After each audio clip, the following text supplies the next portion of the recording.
Good afternoon. Welcome to Norwich Institute for Language Education, Niall. And I'm joined today by Bostan from Kazakhstan, Ainura from Kyrgyzstan, and Nargisa from Uzbekistan. And we're going to talk a little bit about continuing professional development.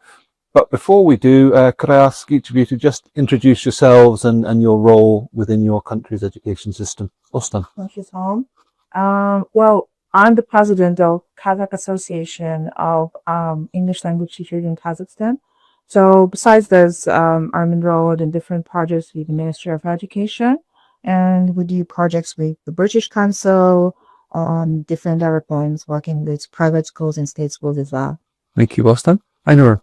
Okay, thanks, Tom. So I am Ainura, I'm the head of the coding languages department at the Kyrgyz Space Technical University in Kyrgyzstan. And also I'm one of the trainers at Lingua Foundation. So we are closely working with Ministry of Education and the Republican Center for Professional Development Training. Thank you, Ainura.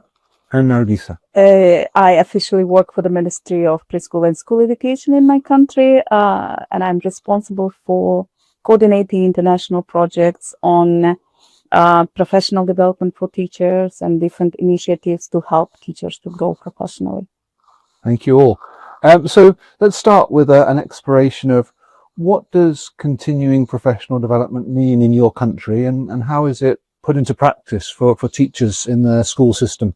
I know, let's start with you. So telling about our country, so it means ongoing professional development training. So we have it in different subjects and in different fields, and also as some kind of professional development which one takes place during the whole year.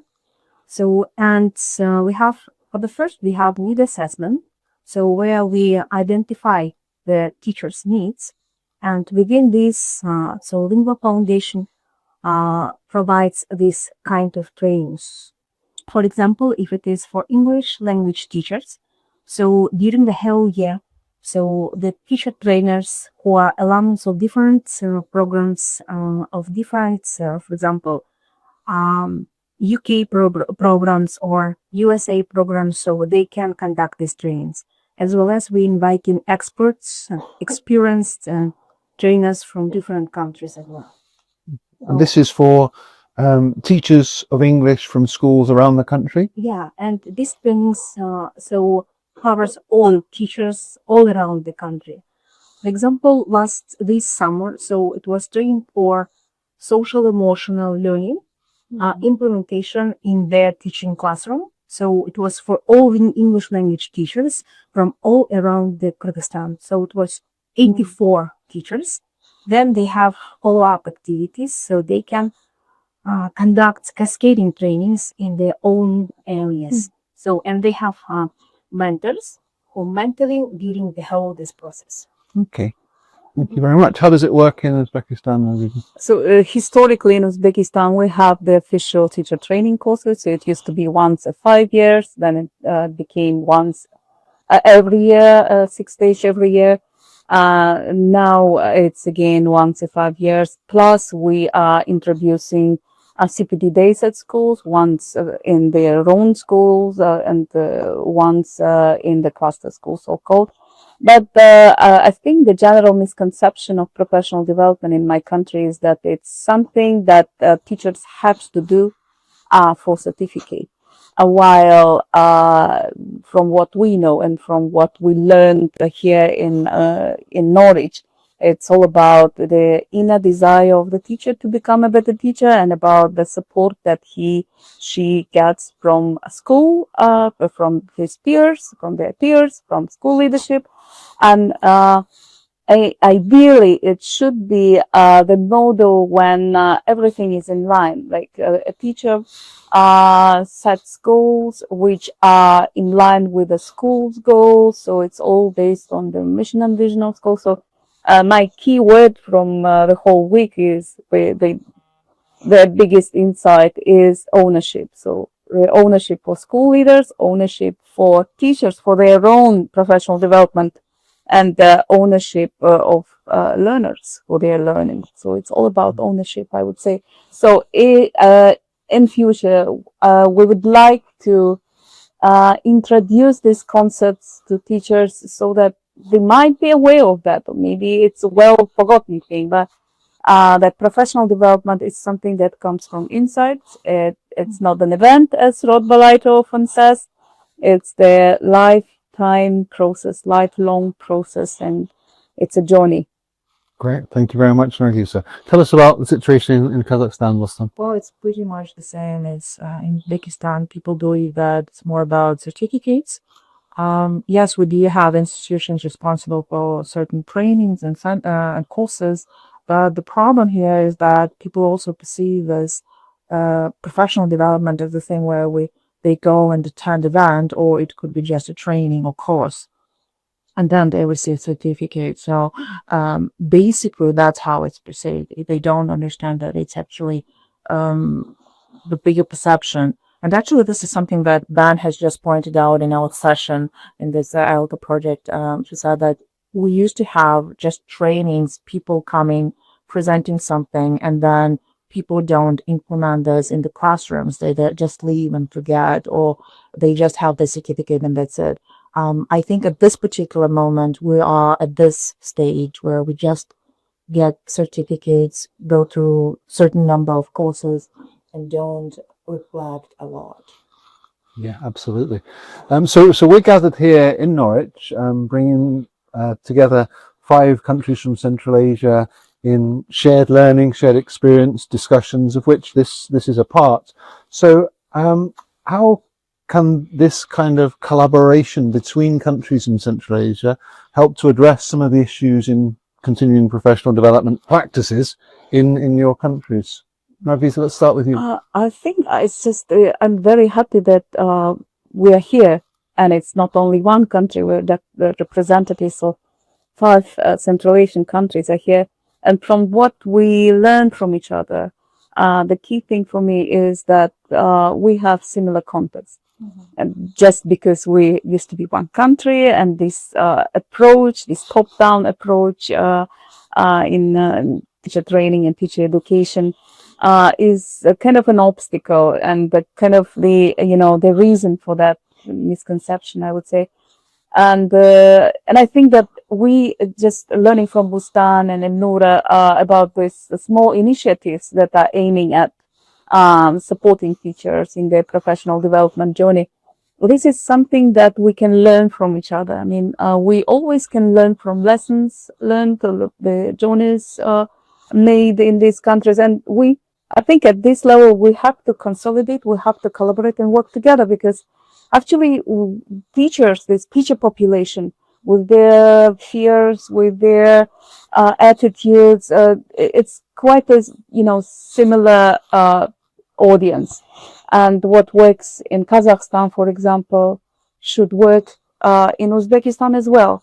So, and also, again, talking about ownership, when we understand, as teachers, when we understand the ownership for our own learning, we as countries can understand that, and then we regionally can, share the same ownership for our own, problems and solutions. So this is the time, I think, when we can work together, not because we are called to, but because we want to. Great. That's our choice. Yeah. So. Well, yeah, and actually that's the thing. Like being a president of KazLT Association, I understand that we have teachers who need this change, who want to take responsibility for their own professional development. They have their certain need and they want to take this course or that course not prescribed by the government. So that's the thing that I really like, and I like the idea that we can collaborate and work together. For example, last year we had the conference in Almaty, and I was super happy to see people coming from Kyrgyzstan, Tajikistan, Uzbekistan, wearing their traditional clothes, but we still understand that we are here in the same boat, those people that want this change. And that's what I love about our association and its changes, that at the moment we still have this transformation. So I'm really glad that it's happening. that sounds really inspiring, to kind of learn from your neighbouring countries and to inspire them in turn. And what does that mean to you, Anua, in terms of Kyrgyzstan? I'm strongly agree with my colleagues from Uzbekistan, from Kazakhstan, and also so to see that the initiatives and the mission the other countries, Central Asian countries have. So I think that we all together have the same mission and we are working in one field.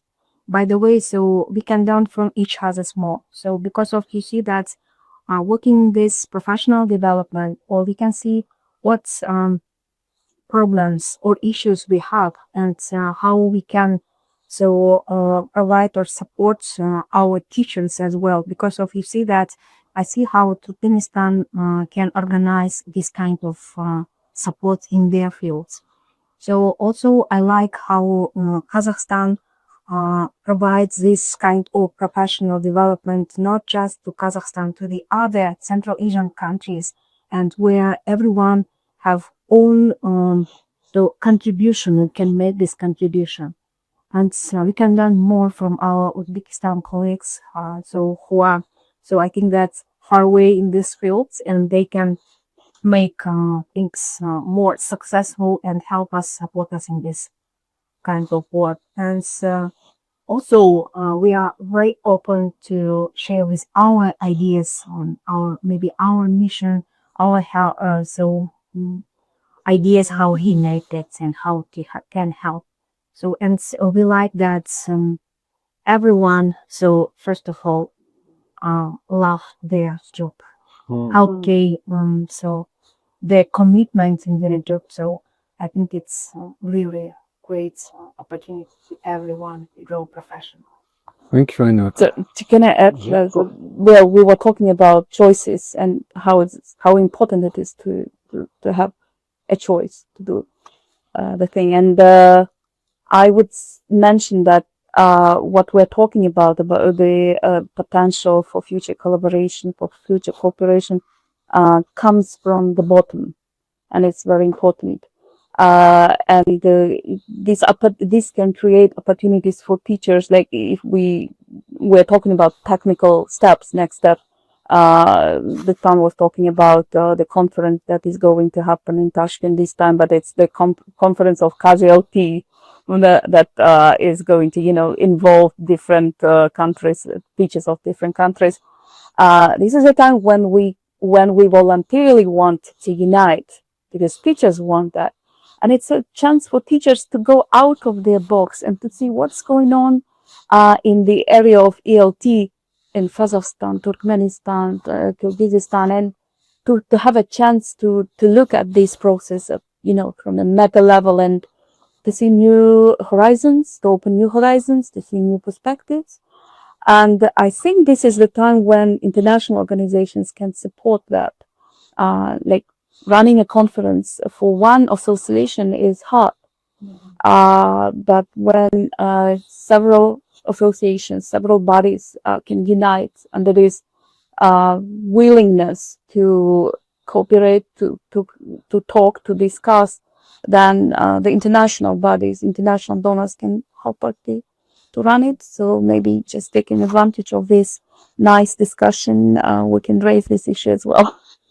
Well, I think the career basically I made by people like the very first day when we came here on Monday, we had the lecture was Kate, yeah, It happened. yes, and I was very surprised, and that's the insight that I had.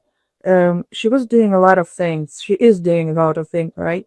And she said, "I'm doing this. I'm running the association. I'm donor, and this." And then all of the time she says, "We're not clear." That's the moment when you realize that passion, dedication is something that can make this change in the society. Community service. Community service, that when you understand, okay, my people need me like now. Is this something I can do for them? And actually our association, we have the same idea, like we don't get anything. That's just voluntary. We don't earn something. So, and it's all about education. That's all about love. It's all about this great desire to make it all. And they saw the both habits on the made and thinking. Aren't you both passionate defense of that, giving a service back to your community and supporting the sector and teachers that you work with? So what might this look like in practice? You mentioned conferences. How else can you imagine this collaboration happening across In countries? Italy, we just have a village project, and actually it's something that we depend basically with the. I was thinking of probably as an organized and kind of project where, like we have teachers in rural areas, they've never ever been somewhere. And if we came down to Uzbekistan for a week, have filming war, then in Kazakhstan have filming war, and then in Kurdistan have filming war. In this particular case, they will have an opportunity for us to learn from each other, like putting them in the same group, like people from these countries, and they share their tools, they discuss the problems they have, they understand that actually they have shared problems, and then think of the solution how to tackle this problem. And um, giving some, I don't know, mappers, some sessions dedicated to growth mindset, so different things. But still, I think that we'll have great real athletic project. This is something that that and one way, another way could be conducting webinars, like for example, primary worship presenting for us in March, I think, because and inviting. Luckily, this in this century you have an opportunity to invite people and they can present online and you can learn from somebody, for example, already the 11 hour or Pony or so I think that's a great opportunity. So that's all we're going to for to share that. Yeah, absolutely. I think that we've got to embrace the popularity of technology, breaking down these geographical boundaries, but also showcasing teacher innovation and teacher excellence within the country as well as bringing in experts from outside. Now, Hughes, any other ideas of what this might look like in practice? We're talking about teachers of English, and we have a great advantage here when we talk about the cooperation between the countries is a similar language. The language that we see could be the language that we talk to each other through the sessions. All these sessions are on ELT, and so we have no obstacle here in terms of the language. And teachers learn from each other. This is the fact. I remember my first conference back in 2004, maybe, when I met brilliant teachers from Kazakhstan, Kyrgyzstan. And it was such a milestone for me to understand that teaching English internationally is all about cooperation, collaboration, talking teacher, networking. Teacher networking is a great power. Peer-to-peer learning, communities of practices. So we always, another word which was like, if you ask me, what 3 words are you taking back to Uzbekistan from Norwich? So one is the ownership. Another one is trust to teachers, trust to learners. And the third thing will be collaboration, because everything is done in collaboration at school level, at the council level, I mean at the local community level, parents, local community, teachers, head teachers. It's everything about collaboration. So we can do a lot together, and we should do this together. We have similar goals. We have one very similar context, and we have a common language to talk to, which is English In Russian. Right. Yeah. And I think for you, I know you were nodding then when I first was talking about teachers learning from each other. Do you think teachers in Kazakhstan are open to learning from each other, sharing their experience with neighboring countries? Yeah, exactly. So I can say that people of Kyrgyzstan, they're very open in this. And you see that I wanted to know that teachers, special English language teachers, they're as a sponge. So they absorb a lot of trainings information and they're so eager to share with their knowledge. And it's really, this is really helpful. So all our teachers, especially for active participating in the such kind of training session, so coming back to their communities, so they open some kind of club where they are so sharing with their gain skills and knowledge, and they have some kind of, for example, we talk a lot about 21st century skills. So, and there they pay attention a lot to group work, to project-based work, and in this show, so so in Kurdistan for today, he created this rubric for assessing this group work, and it works very well, I can say. So there we can share with this one. And working on social emotional learning. So we are not alone who made this manual. So, but today we have some kind of manual which run on 3 languages, and which so and contribution of it was expert from USA, Catherine, so who works with us closely on making this manual. And this manual for today, it is in open, so everyone can use in their own platform. So we can share with our colleagues too. And I think that it's also one, how can I say, maybe some kind of tools which one can be helpful and supportive in our so actions and activities. And I think so also we use this digital tools or technology in teaching English. So I cannot say that we are so smart in this field, but pandemic situation, so I changed a lot. And so we have this transformation in our teaching. And for today, every teacher is in rural school, as in city school. So everyone so uses this technology without being difficult. It's a great leveler in some ways to bring people close together and to see what others are doing, either similar. I often think that one of the most motivating factors is seeing success stories from other teachers, similar context to your own, and being inspired by ideas they've had, resources they've created, projects they've put into action.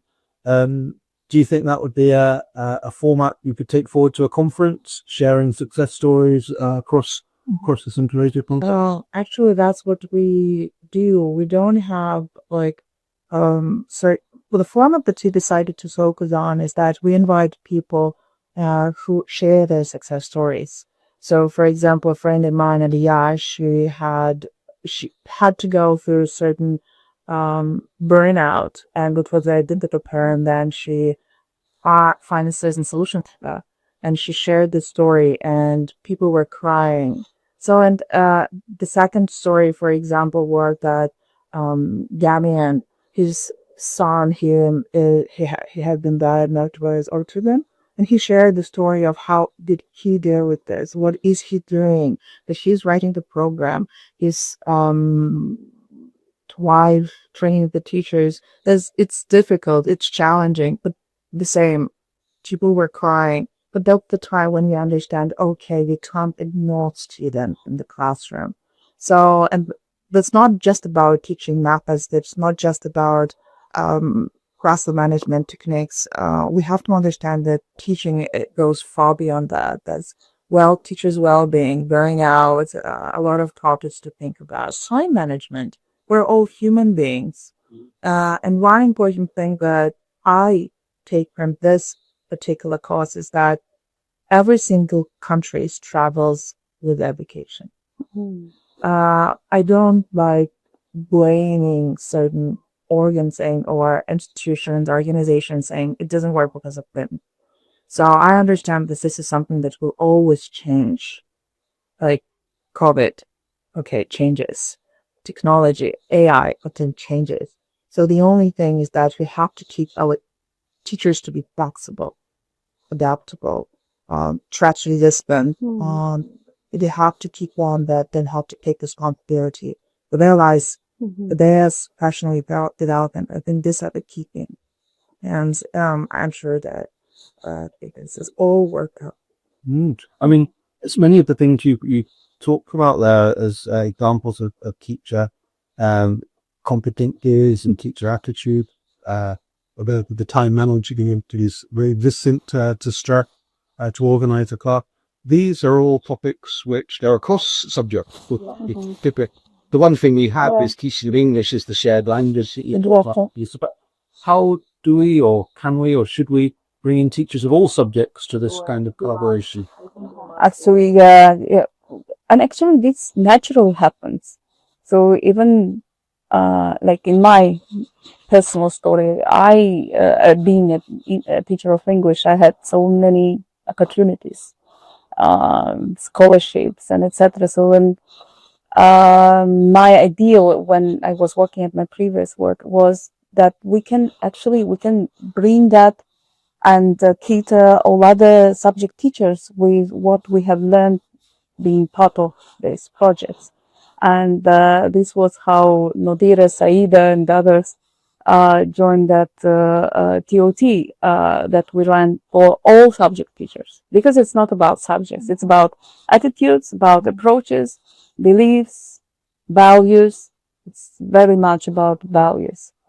And I think we have always been a flagship in education, teachers of English, because we have more opportunities, we are advanced in many ways.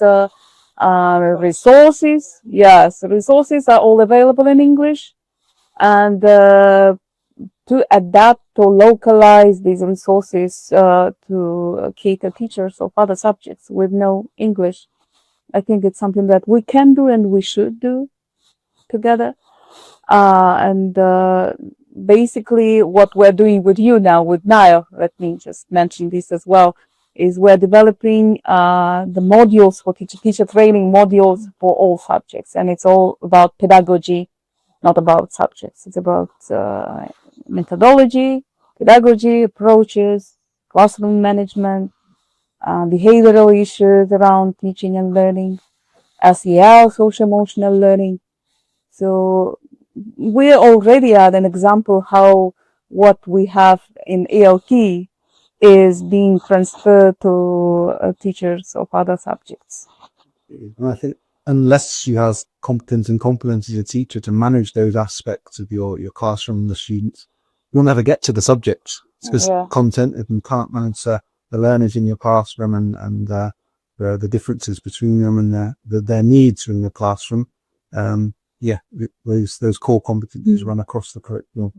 I'm assuming that would be true in Kyrgyzstan as well. You have opportunities for whole school CPD and also subject specific CPD in parallel. Yeah, exactly. So we have different, for example, integration cell in teaching, that's integrating STEM in teaching English, or maybe so integrating English in teaching STEM, for example. So, and I think it's really great. And also as CW mentioned, so from now we learned a lot. Exactly, I like this how behavior so plays a big role in teaching, and some highlight that how the adequate of students and pupils and teachers. So we need to get a lot from this. It's really great. Great, thank you. It's been a fascinating discussion. A last comment from each of you about what's next to this collaboration. Boston. Well, this I remember in Tuesday we had an opportunity to visit our Open Academy, right? The home actually said one thing. I liked it. I'll take it. He said, well, our objective is to take care of teachers and teachers teaching as students. And I go, wow, this is fantastic. They can use your administration and ministry, the other things about students about forgetting about the teachers. And I think I love this concept. I love the word of taking care. So this is something that I want to take and share and pride in my country and with more political temperature for the Lots of insights from these school visits, but I would like to mention what the principal of the CNS school said. In the case I asked you, I decided to close the questions and answers session with one question. I asked, we know from what you're talking about that being a head teacher is quite a difficult job. But what keeps you motivated in your job? And she said, I'm happy as a teacher, the former teacher, and once a teacher, always a teacher, that I can bring the change in the children's life. I can take care of teachers and see them grow, and that I am making my contribution in the development of Norwich. So every time all the teachers being part of the bigger country, they are also focusing on the local development, the commitment to local development, their contribution, what they can do. And that's what she said. And it's always something that I think about, is that I know that I am the reason for economical growth of the area that I belong to. Again, this feeling of belonging and ownership is the key thing for me. So maybe this is something that I would like to talk about more when I'm back to my country. That teachers and school principals, they have that wonderful opportunity to change the life of their students and to make this country, make their country better. Final words, Joanna. Okay, thank you. So you see that all these meetings, all these sessions were very impactful and insightful for me. But the most really, which one is in my heart is that today's meeting is school. So this junior school, and the impactful one, that's how the principal trust to their students, their pupils. They are just 8-9 years old, yes, and today they have a poor for us, and how they are responsible and how did their job, and so how did they give these explanations and the history of this school. So you see that I do believe that the future of this school is great, because these students understood this responsibility, and they made this work with such impressions, explain everything, every cone, every stone, and everything, and they explain us, you see, this place where we have right. So I like it so much. You see that coming back to my country, first of all, so to we'll work, I think, that on that, how to develop this trust to our peoples and ours. I think it's very important, because this generation is our future. Thank you. Thank you. Thank you. Thank you. I think in your final comment today, you've covered the importance of teachers, the importance of motivating and motivated leadership, and brought it back to the students who are at the heart of it all. So I think it's a very nice way to hear it. Thank you very much, everybody. Thank you very much. Thank you, Tom.